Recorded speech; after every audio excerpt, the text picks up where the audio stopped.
और संग्राम में आपको बताने वाला हूं कि जो हुआ, जो यूक्रेन ने किया, उसके बाद अब वो होगा जो पुतिन ने कहा। पुतिन ने कहा कि अमेरिकी मिसाइलें, अमेरिकी हथियार अगर रूस तक पहुंचे तो उसके बाद जवाब न्यूक्लियर से दिया जाएगा। और अब पुतिन का हाथ पहुंच चुका है न्यूक्लियर के उस बटन पर। तो क्या अब यह न्यूक्लियर वॉर घोषित हो चुकी है? क्या अब पुतिन को कोई नहीं रोक पाएगा? क्योंकि यूक्रेन को जो इजाजत अमेरिका ने दी थी, उसके बाद उसने पहला हमला अमेरिकी मिसाइल से कर दिया। तस्वीरें आपको दिखाने वाला हूं। पलटवार अब क्या रूस की तरफ से होगा? दूसरी तरफ मिडिल ईस्ट की तस्वीरें आपको दिखाऊंगा, जहां पर लगातार बम बरस रहे हैं। इजराइल पूरी तरह से हिजबुल्लाह को मिटाने में लगा हुआ है। लेकिन शुरुआत कर रहा हूं संग्राम की।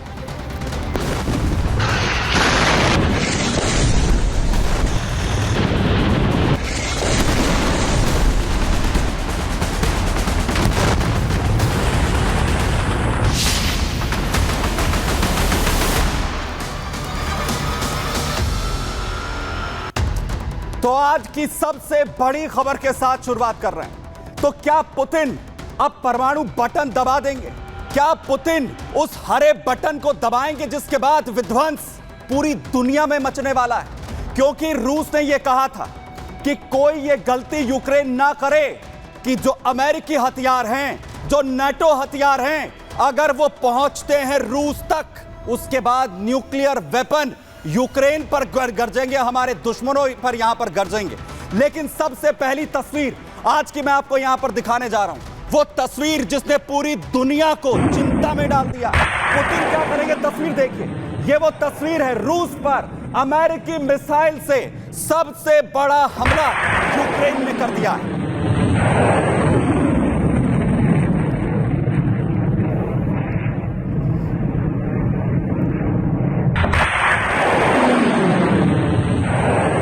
ATACMS मिसाइल, अमेरिकी मिसाइल, नाटो के जो देश हैं उनके हथियार जो रूस पर छोड़े गए, यूक्रेन ने छोड़े हैं। लॉन्ग रेंज के हथियारों की इजाजत अमेरिका ने, बाइडेन ने यहां पर दी। और उसके बाद यह पहला हमला यूक्रेन का रूस पर।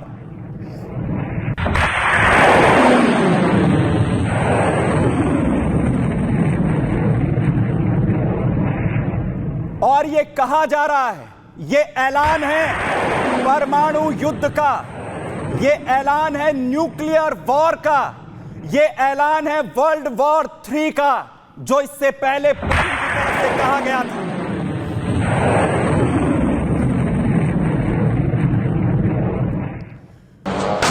वहीं दूसरी तरफ न सिर्फ मिसाइलें, 45 ड्रोन से बड़े हमले रूस पर हुए। अलग अलग जगहों पर सुसाइडल ड्रोन्स रूस पर बरसते हुए नजर आए। न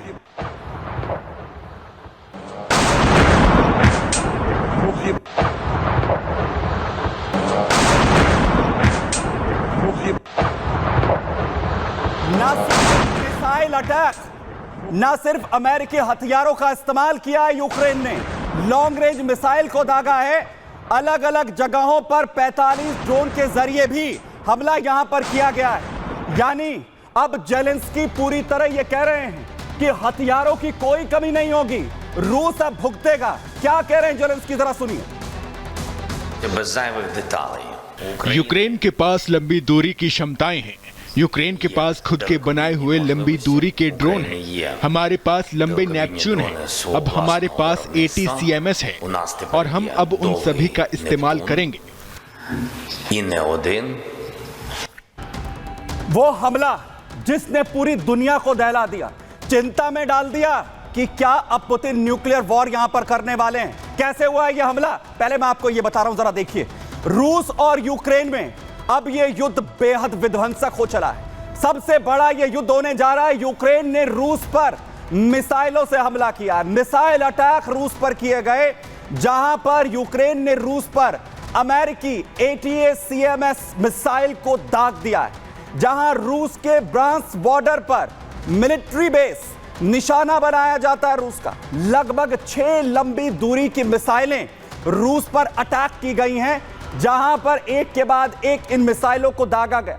यूक्रेन को अमेरिका ने ये ATACMS सप्लाई की थी और इसकी इजाजत भी हाल ही में दी गई थी। बाइडेन ने यूक्रेन को हमले की मंजूरी यहां पर दी, जिसमें बाइडेन ने यह कहा था कि अंदर घुसकर मारो।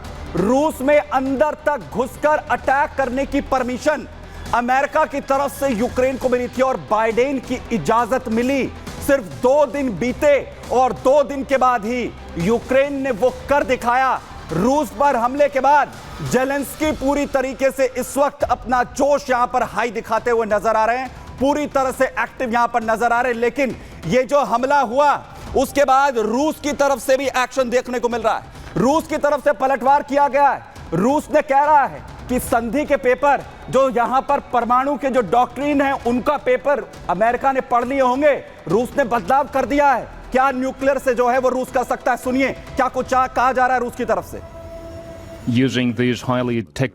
रूस से ब्रांस्क इलाके में ATACMS का इस्तेमाल इस बात का संकेत है कि अमेरिका तनाव बढ़ाना चाहता है। मुझे उम्मीद है कि रूस के नए परमाणु सिद्धांत का पश्चिम अच्छे से अध्ययन कर रहा है।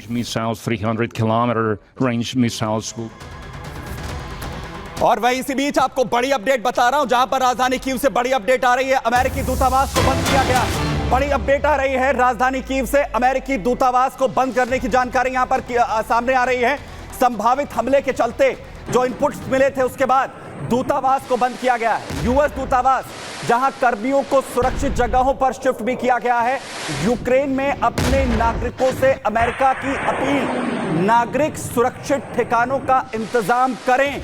यूक्रेन सरकार के आपातकालीन निर्देशों का पालन भी यहां पर करें।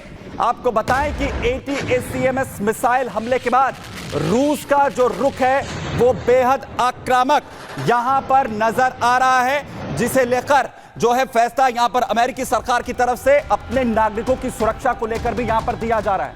लेकिन जिस ATACMS मिसाइल का, जिन अमेरिकी मिसाइलों का जिक्र यहां पर किया जा रहा है, आखिर ये कितनी खतरनाक है आपको यहां पर बताता हूं।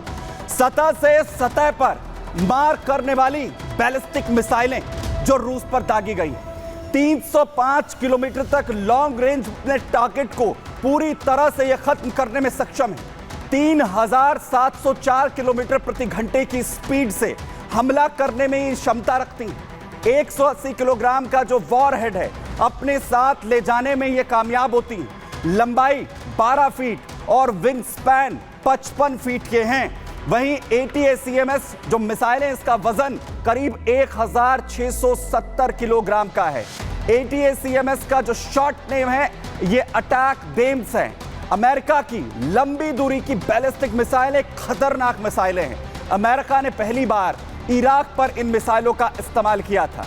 अमेरिकी कंपनी लॉकहीड मार्टिन इन्हें बनाती है, इनका निर्माण करती है। 1991 के खाड़ी युद्ध में इराक पर ATACMS जो मिसाइलें उनका इस्तेमाल किया गया था। यूक्रेन को शक्तिशाली जो मिसाइलें हैं वो दी गई है, जिसके बाद अब यूक्रेन भी इनका इस्तेमाल यहां पर करता हुआ नजर आ रहा है। लेकिन जेलेंस्की पूरी तरह से श्योर है। एक तरफ वो ये कहते हुए नजर आ रहे हैं कि हथियारों की कमी नहीं होगी, वहीं दूसरी तरफ वो ये कह रहे हैं कि ये तो होना ही था, पुतिन हमें मिटाने पर लगे हुए थे। अब जवाब तो मिलेगा ही।